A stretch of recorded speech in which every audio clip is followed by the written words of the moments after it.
Halo semua, selamat tahun baru. Apa kabar? Saya harap semua baik-baik aja. Biasa orang kalau tahun baru nih lebih semangat nih, punya pengharapan nih mau ngapain nih. Walaupun suasana lagi masih ada COVID, terus vaksin belum semua didistribusikan, tapi kita masih punya pengharapan di dalam Kristus karena Kristus adalah pengharapan kita.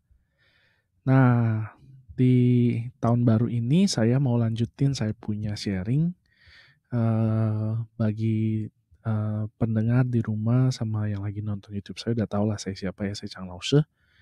Terus saya bekerja di bidang keuangan, keuangan itu bidang saya lah. Saya tahu soal keuangan lumayan lah. Terus saya bantu orang bikin perencanaan keuangan. Terus saya punya channel YouTube, kalau mau dengerin saya punya siaran, bisa subscribe ke Kelimpahan Alkitabiah. Ada IG juga namanya sama Kelimpahan Alkitabiah. Kalau misalnya mau renungan harian, terus mau nonton siaran yang kemarin-kemarin sama yang hari ini kalau ketinggalan, bisa subscribe ke YouTube saya. Saya mau mulai aja lah. Hari ini saya mau saya lanjutin belajar soal Amsal. Jadi hari ini hikmat dari Amsal bagian ke-11. Judulnya adalah pengetahuan, pengertian, dan hikmat. Pengetahuan, pengertian, hikmat, apa itu? Kalau kita udah biasa baca Amsal ya, saya kan udah baca Amsal udah banyak nih, udah belasan tahun.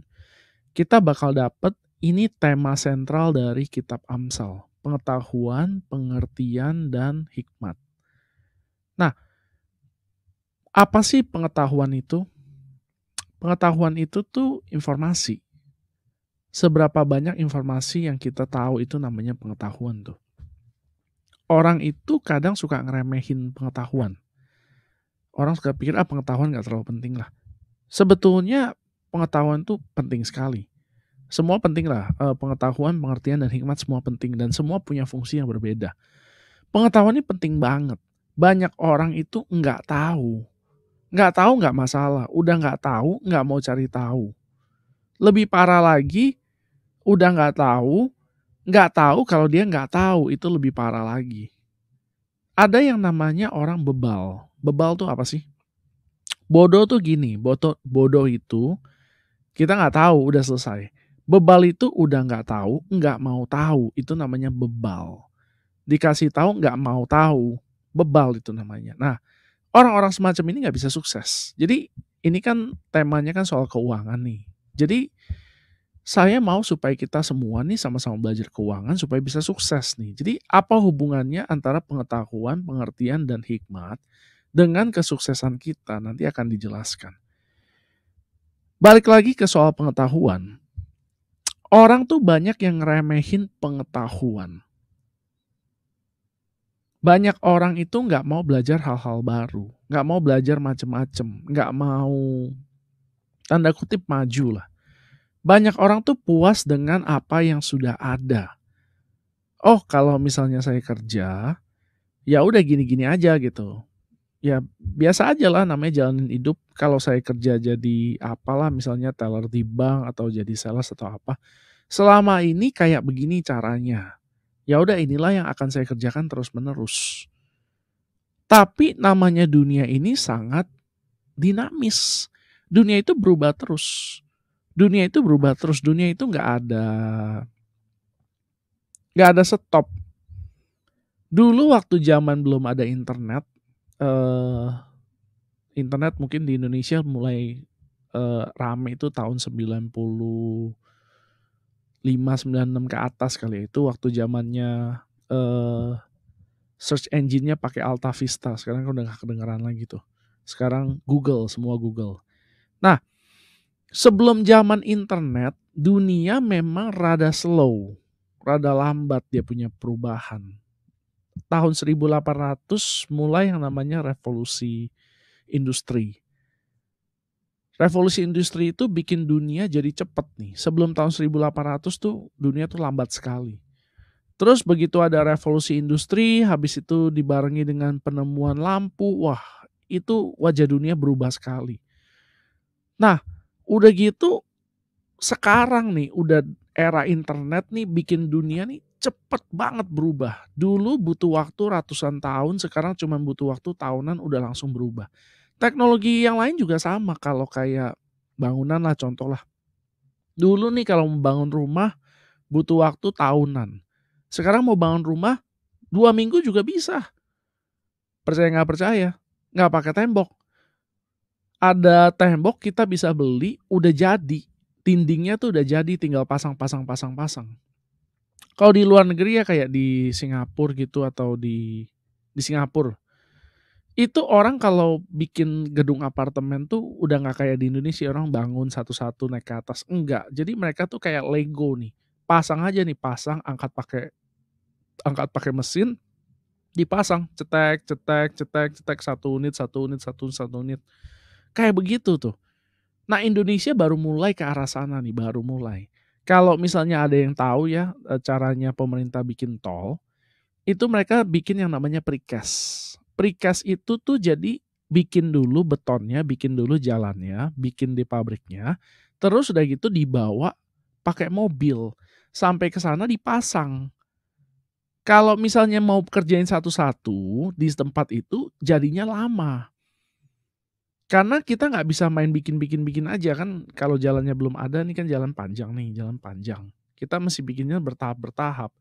Tapi kalau misalnya kita precast, kita bikin udah banyak nih. Jalan 10 kilometer udah ada, udah dipotong-potong tinggal bawa ke sana angkut pasang. Jadi cepet. Kenapa di era Pak Jokowi ini kenapa bisa cepet? Gara-gara itu tuh precast. Ini teknologi. Nah, banyak orang nggak mau belajar hal baru, pengetahuan mereka tidak diperbaharui. Masalahnya apa? Masalahnya orang jadi nggak bisa maju. Jadi kita nih kayak, ya udahlah gitulah, pokoknya selama ini gini-gini aja, ya udahlah ya udahlah. Ini adalah sikap yang bikin orang nggak bisa maju. Mau nggak kita punya uang lebih banyak? Mau nggak bisnis kita lebih berhasil? Mau nggak pekerjaan kita berkembang? Kalau ditanya gitu jawabnya pasti mau. Tapi kalau ditanya nih, apa yang sudah kita lakukan buat menuju ke sana, kita nggak bisa jawab. Nah, ini adalah pengetahuan. Pengetahuan kita harus ditambah. Kita harus belajar terus, belajar terus, belajar terus, belajar terus. Belajar terus, kenapa? Karena dunia berubah terus, teknologi makin lama makin maju. Dulu sekali, kalau misalnya orang giginya udah bolong, ditambel. Tambel mesti pakai timah. Habis itu ketahuan, oh ternyata tambel pakai timah itu nggak bagus buat kesehatan. Timahnya kemakan. Akhirnya ganti, bahannya sekarang porselin. Bukan cuman lebih ramah buat tubuh, terus warnanya juga mirip, jadi nggak terlalu kelihatan kayak ini gigi palsu. Terus ada lagi teknologi canggih, lebih canggih lagi. Sekarang ada yang namanya implan gigi. Dia bikin gigi, terus giginya bawahnya ada sekrupnya ditanam ke dalam rahangnya. Jadi kayak gigi asli. Zaman dulu kan ada gigi palsu tuh, beli satu set dipasang gitu. Sekarang udah nggak ada. Kalau gigi satu biji, puter, peng, ketanam. Nah ini semua dari mana nih? Ini namanya teknologi dan kita harus belajar. Jangan berharap karir kita bisa makin bagus, kita bisa makin sukses, usaha kita bisa makin bagus dengan keadaan kita yang sekarang. Nah, saya sering ngomong dan saya akan ngomong lagi, uang itu bukan sesuatu yang harus kita kejar, uang itu sesuatu yang akan tertarik kepada kita. Tugas kita adalah membangun diri. Nah, membangun diri di dalam pengetahuan ini salah satu hal yang harus kita lakukan. Pelajari lagi, terus-menerus, sampai kita menjadi yang ahli, dan yang ahli pun ahli pada waktu ini saja dan waktu berikutnya juga. Artinya kalau ada sesuatu yang baru lagi, kita harus belajar lagi. Belajar terus. Banyak ilmu yang gratis. Apalagi sekarang zaman internet, banyak ilmu yang gratis. Kita bisa belajar. Mau belajar gampang, buka YouTube.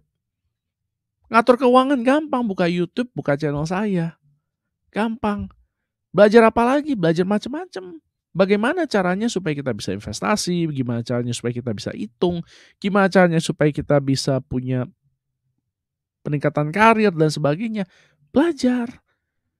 Zaman dulu kalau kita ngomong 30 tahun yang lalu, mungkin lebih susah buat orang itu kalau mereka mau maju. Tapi sekarang di era internet ini, nggak ada alasan buat kita nggak maju.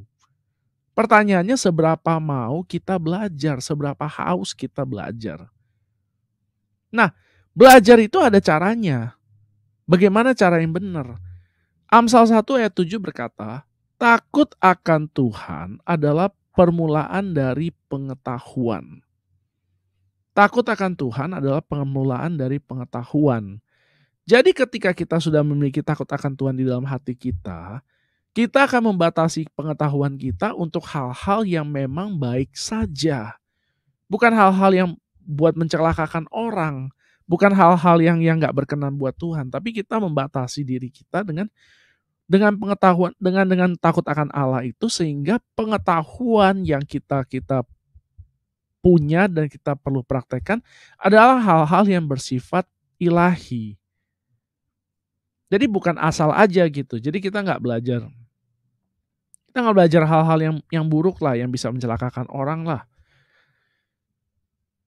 Jadi kita harus ngerti nih bahwa Tuhan itu mau supaya kita makin pinter. Pinter itu sebetulnya adalah salah satu sifat Allah. Nanti saya akan tunjukkan. Nah, jadi kita harus ngerti bahwa Tuhan itu mau anaknya itu semakin lama semakin maju. Oh, kalau saya makin pinter nanti saya makin gak ngandelin Tuhan dong. Enggak. Tuhan itu ciptain kita pakai otak. Kalau Tuhan gak mau kita pinter, Tuhan gak akan ciptakan kita pakai otak. Tuhan itu mau kita makin pinter, oleh karena itu kita perlu pakai otak kita. Nah, filter kita adalah kita harus punya sikap hati yang takut akan Tuhan. Itu adalah filternya kita.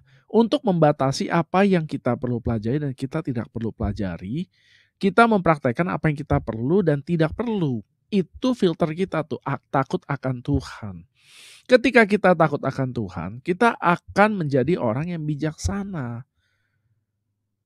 Nah, orang yang bijaksana ini pinter-pinter bergaul.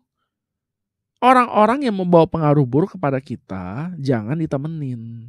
Selesai. Kita bisa belajar nggak dari dia? Bisa, bukan nggak bisa. Tapi apa gunanya?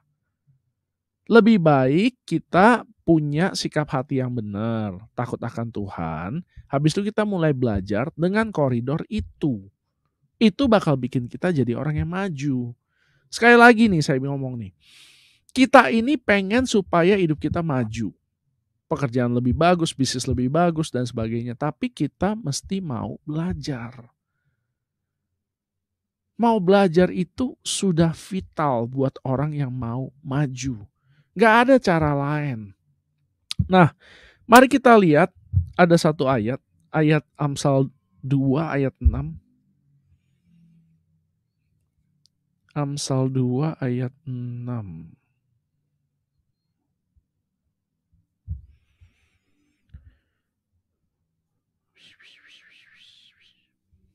Karena Tuhanlah yang memberikan hikmat, dari mulutnya datang pengetahuan dan kepandaian.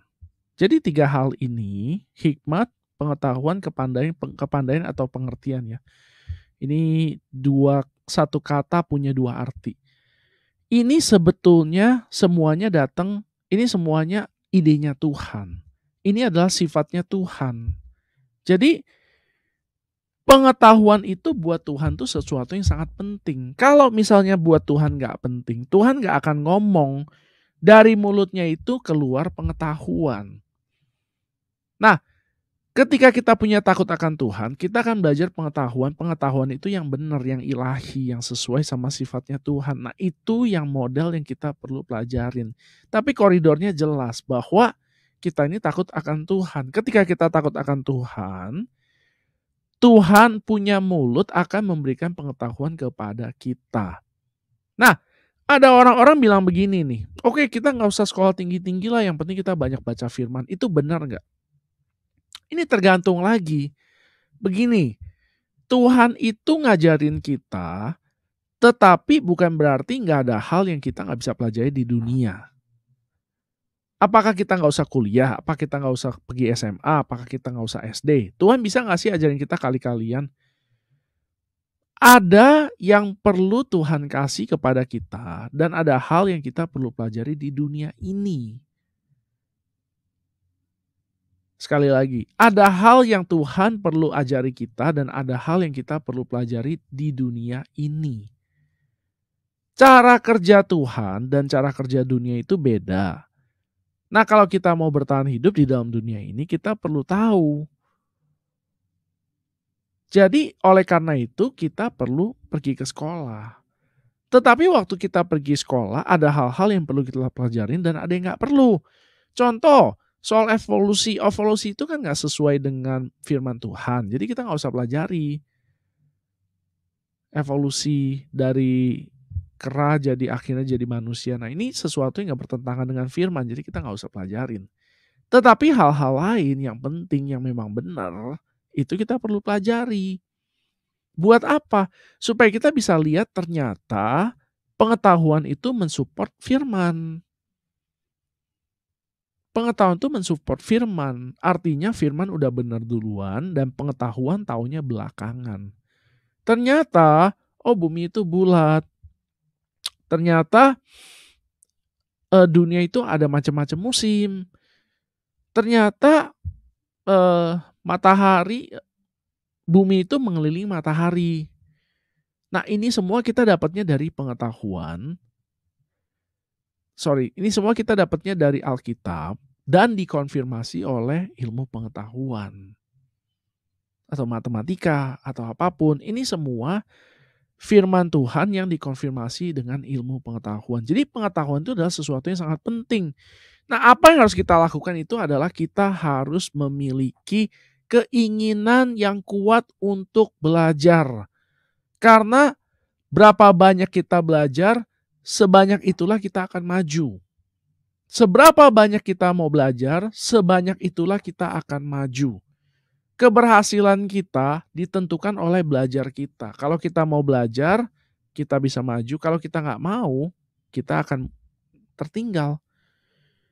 Ada satu ayatnya bagus, Amsal 3 ayat 19 sampai 20.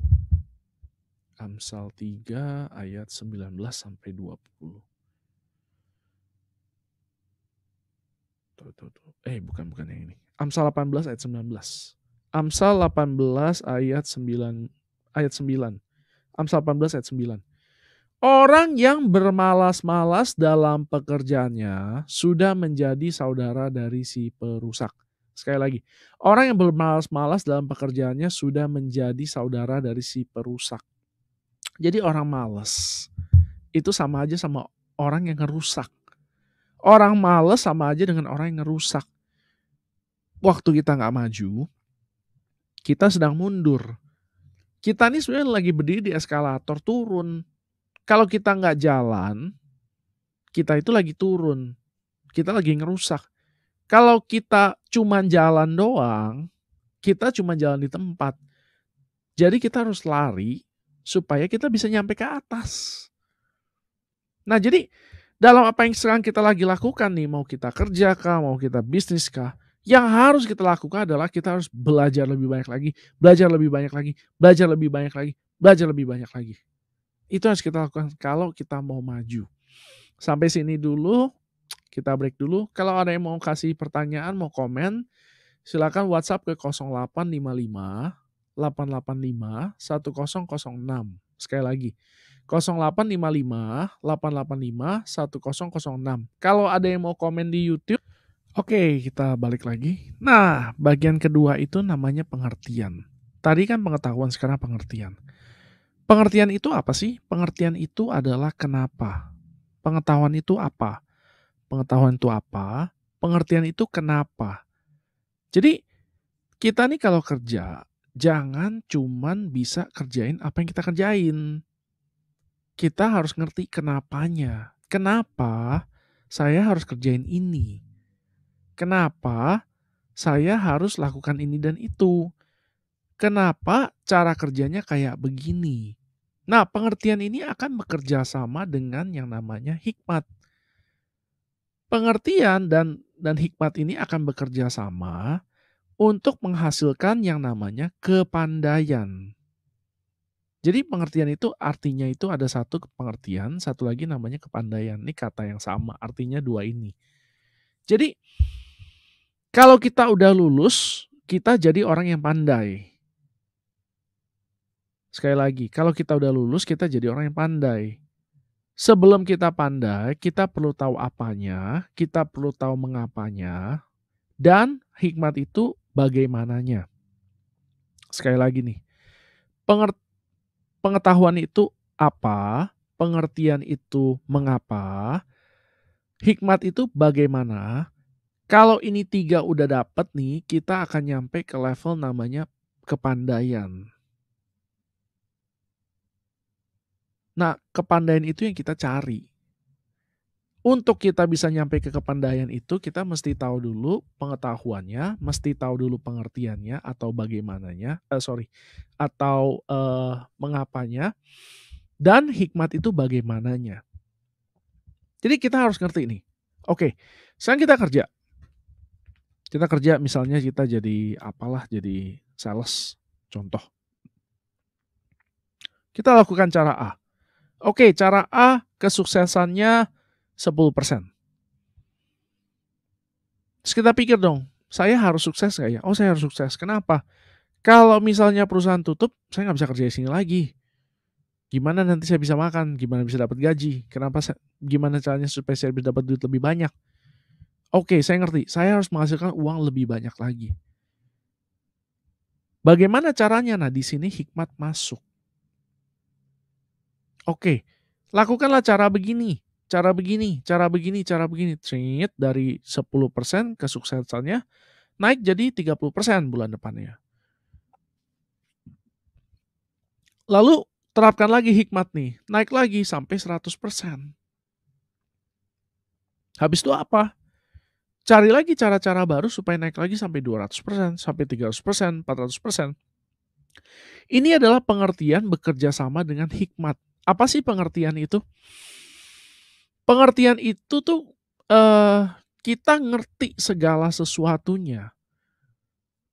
Jadi kita tahu, oh kenapa ya begini, kenapa ya begitu ya, kenapa begini. Ketika kita udah ngerti ini, kita masukin hikmat, hikmat bakal bilang, oke gini caranya supaya ini bisa lebih baik. Gini caranya supaya kita bisa kerjaannya bisa lebih efisien. Dengan waktu yang sama kita bisa dapat hasil lebih banyak. Gini caranya supaya bisa berhasil. Contoh misalnya gini, kita sales lah. Selama ini kita sales, kita datangin klien. Satu hari cuma bisa datangin 2 klien. Kita pikir, oh ya, gimana caranya supaya bisa lebih banyak? Oke, saya bikin cara nih. Saya sebar brosur misalnya. Oke, saya sebar brosur. Orang-orang yang tertarik kontak saya, satu hari saya bisa ketemu 5 orang klien. Oke, udah bagus nih. Tapi masih kurang. Udah bagi brosur, tambah lagi telepon. Oke, satu hari jadinya ketemu 10 klien. Wah, udah oke. Terus gimana lagi? Oke, supaya kita bisa jualan lebih banyak lagi, kita perlu tenaga lebih banyak. Jadi kita rekrut orang lagi. Jadi satu hari bisa ketemu tadinya 2 klien, jadi 5 klien, dari 5 klien jadi 10 klien, dari 10 klien jadi 50 klien nih, karena kita punya anak buah. Nah, dengan singkat kita akan berhasil.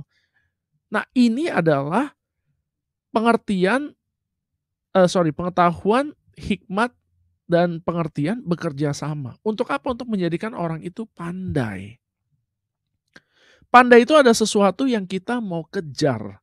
Sesuatu yang kita mau nyampe di sana itu namanya pandai, kepandaian itu tuh. Jadi waktu kita melihat nih hidup kita mesti lihat nih masalahnya itu sebetulnya apa. Oke, pengetahuan itu adalah apa? Masalahnya itu sebetulnya apa? Pengetahuan. Habis itu kenapa kita harus merubah cara kerja kita? Ini pengertian. Setelah kita tahu, oh iya saya harus berubah karena bla bla bla bla bla bla. Setelah itu masukkan hikmat. Bagaimana caranya supaya ini bisa terjadi? Nah, ketika tiga hal ini sudah jadi satu, akan muncul yang namanya kepandaian. Nah, kepandaian ini yang bikin kita sukses di dalam hidup. Jadi orang itu jangan cuma sekedar hidup. Jadilah orang yang berhasil. Jangan jadi orang yang cuma hidup. Jadilah orang yang berhasil. Nah, orang yang berhasil, sekali lagi yang saya ukur sebagai kesuksesan itu bukan jumlah uang yang kita miliki. Tetapi kehendak Tuhan yang kita lakukan. Nah, seringnya kehendak Tuhan itu pakai uang. Jelas ya? Saya mau anak saya sukses dalam hidup. Anak saya sekarang umur 20 bulan, 19 bulan. Saya mau anak saya sukses. Tetapi saya nggak bisa cuma sekedar mau anak saya sukses. Gimana caranya sukses? Saya harus ajarin dia ilmu. Saya harus kasih dia makan yang bagus. Saya harus kasih dia makan yang bergizi. Saya harus sekolahin dia sekolah yang bagus. Ini semua pakai duit. Nah, Tuhan itu mau kita menggenapi kehendak dia di dalam hidup kita. Nah, seringkali kehendak itu sedikit banyak pasti pakai duit. Kalau kita nggak punya pengetahuan, nggak punya pengertian, nggak punya hikmat, kita nggak bisa melaksanakan kehendak Tuhan. Makanya kenapa penting sekali buat kita belajar ini. Jadi kita belajar ini buat dapat duit dan buat melakukan kehendak Tuhan. Orang yang nggak bisa makan hari ini nggak akan bisa makan besok. Karena orang bakal mati. Nah, jangan sampai kita jadi orang yang cuman sekedar hidup doang. Jadilah orang yang berhasil. Jadilah orang yang berhasil. Tuhan itu mau setiap dari kita menjadi orang yang berhasil.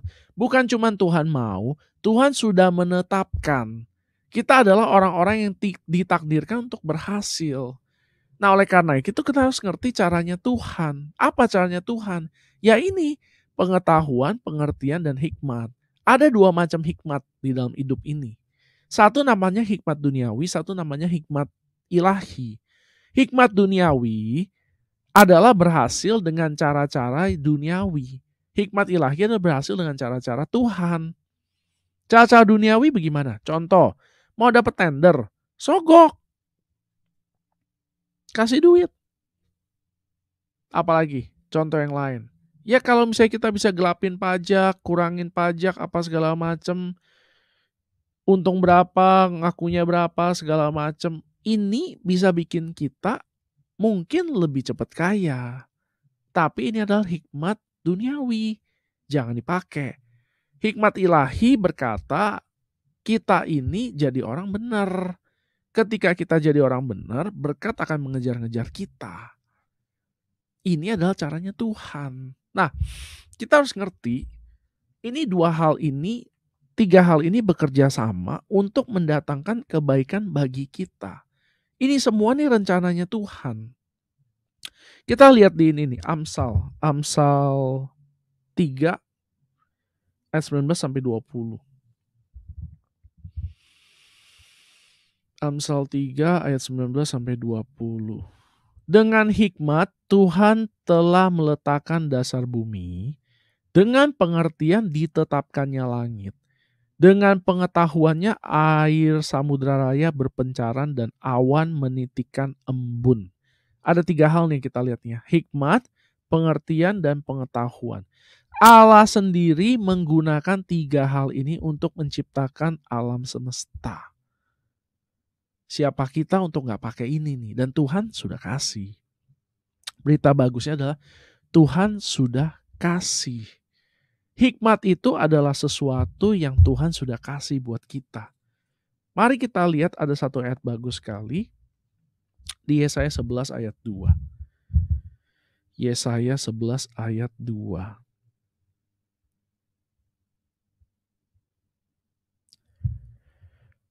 Roh Tuhan akan ada padanya. Siapa itunya? Yesus. Roh hikmat dan pengertian, roh nasihat dan keperkasaan, roh pengenalan, pengenalan ini pengetahuan bahasa aslinya, dan takut akan Tuhan. Jadi 7 hal ini ada di dalam Yesus. Roh Tuhan, hikmat, pengertian, nasihat, keperkasaan, pengetahuan, dan takut akan Tuhan. Ini semua ada di dalam Yesus. Waktu Yesus menjadi manusia, dia pakai ini buat hidup. Hikmat, pengertian, pengetahuan itu dia pakai buat hidup. Kenapa dia bisa hidup begitu luar biasa, begitu baik keadaannya. Kita nggak pernah dengar nih, Yesus kehabisan duit. Kita nggak pernah dengar nih, gimana nih? Waduh, kita habis nih duitnya nih. Nggak pernah. Kenapa? Karena hikmat, pengetahuan, dan pengertiannya ada. Waktu nggak ada duit, dia suruh Petrus pergi mancing. Kenapa? Karena dia punya pengetahuan bahwa ada ikan yang pegang duit. Atau waktu dia pelayanan terus nggak ada mukjizat yang berhasil dilakukan. Kenapa? Karena semua itu dia sudah tahu.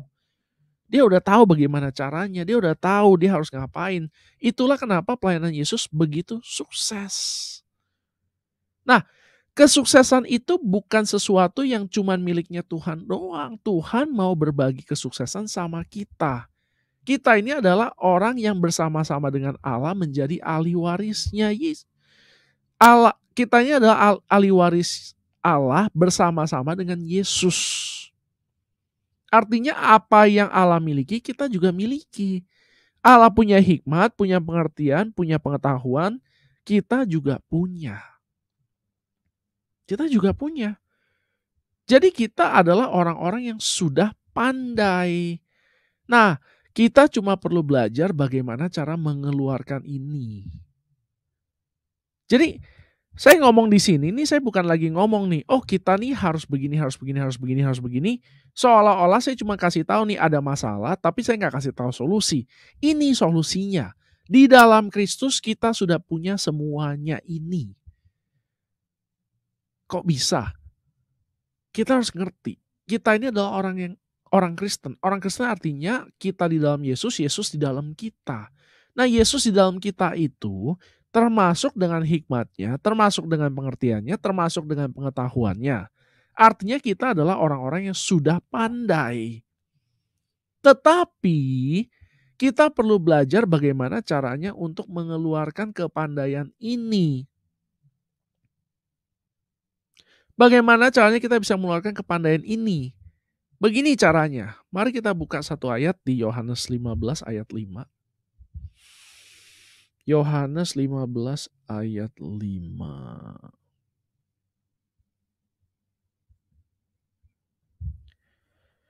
Akulah pokok anggur dan kamulah ranting-rantingnya. Barang siapa tinggal di dalam aku dan aku di dalam dia, ia berbuah banyak. Sekali lagi, akulah pokok anggur, Yesuslah pokok anggur, dan kitalah ranting-rantingnya. Barang siapa tinggal di dalam Yesus dan Yesus tinggal di dalam dia, dia baru berbuah banyak. Nah, jadi langkah pertama yang harus kita lakukan adalah kita harus menyadari bahwa kita sudah punya hikmat, pengertian, pengetahuan, dan kepandaian itu. Itu semua udah punya kita. Kedua, kita harus bekerja sama dengan Roh Kudus. Minta Roh Kudus menyingkapkan kepada kita. Minta Roh Kudus singkapkan kepada kita apa yang harus kita pelajari. Kenapa kita harus pelajari ini? Bagaimana caranya supaya kita bisa berhasil? Ini semua sudah satu paket dengan yang namanya keselamatan. Kepandaian itu sudah satu paket dengan yang namanya keselamatan. Tuhan nih nggak bikin orang nih, oh orang ini pinter, orang ini nggak pinter, orang ini pinter, orang ini nggak. Enggak. Begitu kita percaya Yesus, semua kepandaian Yesus kita sudah punya. Kita sudah punya. Yang kita perlu pelajari adalah bagaimana caranya kita keluarin itu. Nah, cara kita keluarnya adalah dengan kita bergaul dengan Tuhan. Semakin kita bergaul sama Tuhan, semakin kita mengerti pikirannya, semakin kita akan bisa memakai fasilitas-fasilitas yang sudah Dia berikan kepada kita. Jadi sederhana sekali. Jadi tahun ini jadilah tahun di mana kita bergaul dengan Tuhan. Jangan sekedar baca Alkitab itu cuma karena harus. Jangan baca Alkitab cuma karena harus, jangan berdoa cuma karena harus.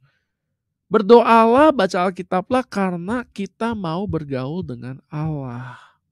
Ketika kita lakukan itu, kita akan melihat hikmat, pengetahuan, pengertian, kepandaian itu akan ada sama kita secara otomatis. Gitu. Kita mau break dulu, kalau ada yang mau kasih komen, mau tanya. Nah, sekarang saya mau bahas ya, ada satu lembaga keuangan ya, yang menurut saya ini paling luar biasa nih, paling pinter, paling pandai. Saya akan sebut namanya, dan menurut saya ini sesuatu yang orang-orang perlu belajar. Nama lembaga keuangannya adalah Bank BCA. Ini studi kasus, saya akan jelaskan, ini sangat bagus sekali. BCA itu menjadi satu-satunya bank yang punya ide sangat revolusioner. Ini sebelumnya. Maksudnya sebelum zaman internet. BCA itu pertama kali memperkenalkan yang namanya mesin ATM. BCA itu ya biasa orang sebutnya itu bank capek antri. Jadi dia revolusioner sekali.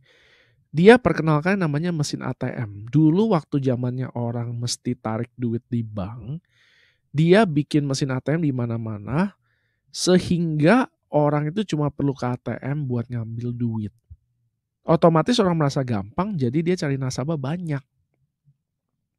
Terus udah gitu, kalau misalnya setor kan mesti pergi ke bank dong. Jadi masih sama dong, bank capek antri kan. Dia bikin lagi ide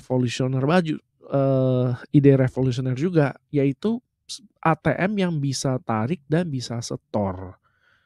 Terus bisa juga melakukan banyak transaksi semuanya lewat lewat ATM. Bayar tagihan lah, bayar PBB lah, bayar pajak lah, bayar macam-macam lah, semuanya bisa lewat ATM. Beli pulsa. Terus udah gitu orang masih ngantri. Ngapain? Mau pergi ke CS, cetak buku. Dia beli lagi mesin buat cetak buku. Jadi orang bisa cetak buku sendiri. Habis itu ada lagi buat cetak kartu kalau hilang kartu ATM. Jadi orang nggak usah capek-capek pergi ke CS, sehingga antrian di dalam bank itu bisa diperkecil, dipersedikit, sehingga akhirnya apa? Orang itu cuman butuh transaksi misalnya ngambil uang yang dalam jumlah banyak baru pergi ke ATM. Lain daripada itu nggak usah. Sehingga akibatnya dia bisa bikin teller bank di jumlahnya dikecilin. CS jumlahnya dikecilin. Buat apa? Sehingga mereka nggak usah repot-repot bayar gaji pegawai. Gaji pegawai mereka bisa tekan. Terus mereka investasi di mesin. Mesin itu umurnya panjang. Nggak usah digaji setiap bulan, nggak kayak orang. Jadi ini semuanya revolusioner sekali. Terus internet banking yang bikin klik BCA pertama kali juga adalah BCA. Yang bikin modal-modal kayak internet banking itu pertama kali adalah BCA. Orang sangat dimudahkan. Kalau dulu kalau mau transfer mesti pergi ke ATM, mau tarik, mau transaksi macam-macam pergi ke ATM. Sekarang nggak usah lagi, bisa semuanya dari rumah. Lebih canggih lagi, sekarang bahkan kita bisa nggak usah pakai kartu lagi kalau mau tarik duit di ATM. Cukup pakai handphone. Kalau handphonenya ada NFC, itu ada ATM-ATM tertentu, udah nggak usah lagi pakai kartu. Tinggal tempelin aja HP-nya ke mesinnya tuh. Ntar dia bisa baca. Canggih sekali. Nah ini semua namanya teknologi dan dipakai. Ini namanya hikmat. Buat apa? Supaya BCA bisa tetap menjadi bank yang unggul di Indonesia. Nah, bank-bank lain mau nyusul rada susah. Kenapa? Karena mereka udah jauh di depan, udah jauh di depan. Mereka punya investasi udah jauh lebih bagus. Nah, ini yang namanya hikmat. Ini yang namanya kepengetahuan, pengertian, dan hikmat bekerja sama untuk menghasilkan kepandaian.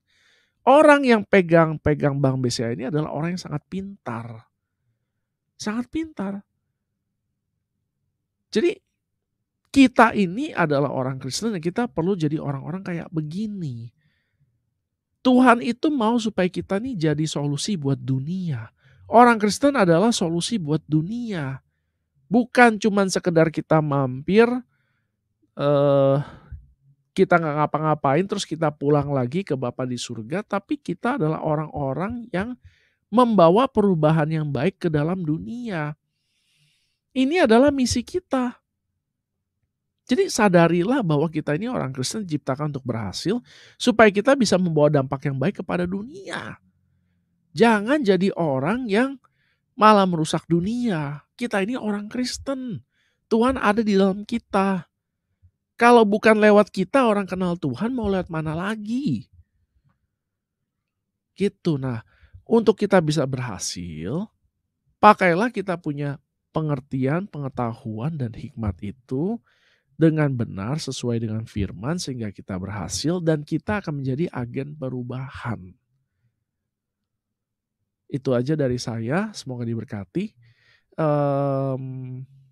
Terakhir, saya mau kasih tahu kalau misalnya ada yang mau tanya-tanya, konsultasi soal keuangan, terutama soal bisnis, soal apapun yang berhubungan sama keuangan atau rohani, boleh kontak saya di 0819 3218 4218. Kalau ada yang mau memberi untuk mendukung acara ini juga boleh, kontak ke nomor itu.